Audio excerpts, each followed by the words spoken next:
ఇంతకీ ఈ సినిమాలో మీరిద్దరేనా? నువ్వు కాసేపు సైలెంట్గా ఉంటే మా హీరోని పిలుస్తాను. చూస్తాను, చూసిన తర్వాత ఏమైనా తేడా రావాలి. బాబు హీరోని పిలవండి బాబు. నువ్వు ఆ పక్కన కూర్చో. సరే గారు అయిపోయింది, మొత్తం సర్వనాశనం అయిపోయింది. హీరో కొద్దిగా రెస్పెక్ట్. రా నువ్వు రా, ఫస్ట్ రా. సరే ఆ డైరెక్టర్ అంటే ఓకే, కొంచెం అడ్జస్ట్ అయ్యండి రా. అమ్మాయి హీరోయిన్ అంటే కొంచెం బాగుంది, మరి ఇప్పుడు హీరో అని తీసుకొచ్చారు అక్కడ. ఏమండి, నన్ను హీరో అనకండి. ఈ సినిమాలో నేను ఫుల్ లెంత్ క్యారెక్టర్ చేశానండి. నిన్ను ఎవడన్నాడు హీరోని? నేను హీరోని కాదు అంటాను. నిన్ను ఎవడన్నాడు ఇప్పుడు హీరో అని? నవ్వు ఆపుకుంటున్నావు కదరా. డైరెక్టర్ గారు, ఈ సినిమాకి రాజు యాదవ్ అనే టైటిల్ ఎందుకు పెట్టారే? అర్జున్ రెడ్డి, నరసింహనాయుడు, సమరసింహారెడ్డి క్యారెక్టర్ నేమ్స్ సినిమాలో టైటిల్కి ఎలా యూజ్ చేశారో సేమ్ ఈ రాజు యాదవ్ అనేది కూడా క్యారెక్టర్ నేమ్ని నేను సినిమాకి వాడాను. మరి సూర్యకుమార్ యాదవ్, కుల్దీప్ యాదవ్ ఇలా పెడితే బాగుంటుంది కదా కొంచెం.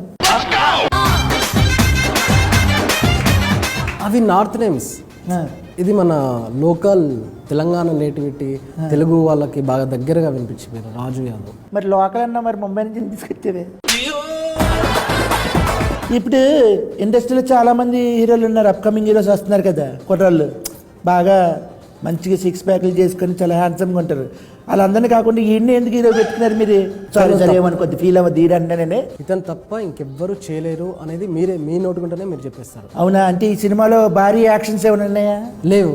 ఐటమ్ సాంగ్లు ఏమైనా ఉన్నాయా? అలా గ్రాఫిక్స్ ఏమైనా ఉన్నాయా? అసలు లేవు. మరి అలాంటప్పుడు ఈడి తప్ప ఇంకెవడ చేయడానికి ఏముంది మరి దీంట్లో? సినిమాలో క్యారెక్టరేషన్ ఏంటంటే ఎప్పుడు నవ్వుతూనే ఉంటుంది. సినిమా మొత్తం క్యారెక్టరేషన్ మొత్తం నవ్వుతూనే ఉంటుంది. ఎమోషన్స్, చాలా ఎమోషన్స్ ఉన్నాయండి. అంటే నవరసాలు, లైక్ ఆవేశం ఉంటుంది, కోపం ఉంటుంది, బాధ ఉంటుంది, ఆనందం ఉంటుంది, దుఃఖం ఉంటుంది. ఈ ఎమోషన్స్ అన్నీ నవ్వుతూ చేయడం అనేది ఎవరు చేయలేరండి. ఆ తర్వాత మేము షూట్కి వెళ్ళామండి. అండ్ ఎంత ఇచ్చావేంటి? చేసినందుకు ఆయన నాకు ఇచ్చారు. ఇలా చెప్పు అని చెప్పి మొత్తం ట్రైనింగ్ ఇచ్చావానికి. ఎంత ఇచ్చావు అంటారు ఏంటంటే ఆయన నాకు ఇచ్చారు. ఆయన సినిమాలో కథే హీరో. మరి కథే హీరో అన్నప్పుడు మరి నువ్వెందుకే కథ పెట్టుకొని చేసుకోవచ్చు కదా డైరెక్టర్? ఈయనెందుకే మధ్యలో? ఇతను మాత్రమే చేయగలిగే క్యారెక్టర్ అండి అది సినిమా. సర్లే. నంబర్ లేదు ఇవ్వను. బాబు నంబర్ ఎవరు పడితే అడగకూడదు, అలాగా ఎవరలాగా నువ్వు తీసుకుని ఉంటావు కదా నంబర్. ఏ హీరో, ఇప్పుడు నీకు ఈ క్వశ్చన్. ఏమండి, నన్ను హీరో అనకండి. నేను జస్ట్ క్యారెక్టర్ చేశాను. నేను ఫుల్ లెంత్ క్యారెక్టర్ చేశాను. నాకు హీరో ఇష్టం లేదు. మాకు కూడా అనుబుద్ధి అవ్వట్లేదు, తప్పట్లేదు. ప్రతి ఓడు ఆక్కి పోకకి తేడా తెలియని ప్రతి ఓడు హీరో అని వచ్చాడు ఇక్కడ. ఏం మాట్లాడుతున్నాడు నువ్వు అన్నా? ఈ వెయిటింగ్ లో తీయండి అన్న, ఇష్టం వచ్చిన మాట్లాడేస్తున్నాడు. ఇదే అర్థం. ఇప్పుడు ఇదిగో హీరో ఇదిగో ఇప్పుడు నువ్వు ఫుల్ లెంత్ క్యారెక్టర్. ఇప్పుడు ఈ సినిమాలో నువ్వు సిక్స్ ప్యాక్ ఏమైనా చేసావా? నన్ను అంటే ఫ్యాన్స్ ఏమైనా డిమాండ్ చేస్తే డెఫినెట్గా చేస్తాను. అయితే ఈ జన్మకు చేయవన్నమాట. నవ్వు ఆపుకుంటున్నావు కదరా. వీడి కోసం కథ రాసుకున్నారా లేకపోతే కథ రాసుకురా ఈయన అనుకున్నారా? ఒక రియల్ ఇన్సిడెంట్ జరిగిందండి. ఆ రియల్ ఇన్సిడెంట్కు నేను ఇన్స్పైర్ అయిపోయి ఒక లైన్ రాసుకొని దాన్ని ఆ కథని డెవలప్ చేసుకున్నాను సార్. డెవలప్ చేసుకున్న తర్వాత ఈ కథకి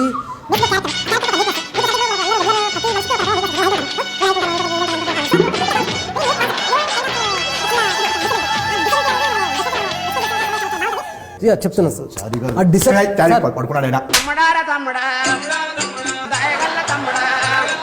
సార్. హలో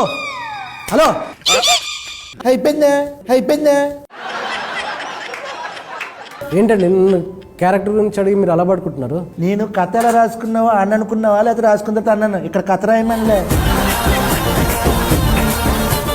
కథ రాశాక ఈయన సెలెక్ట్ చేశా.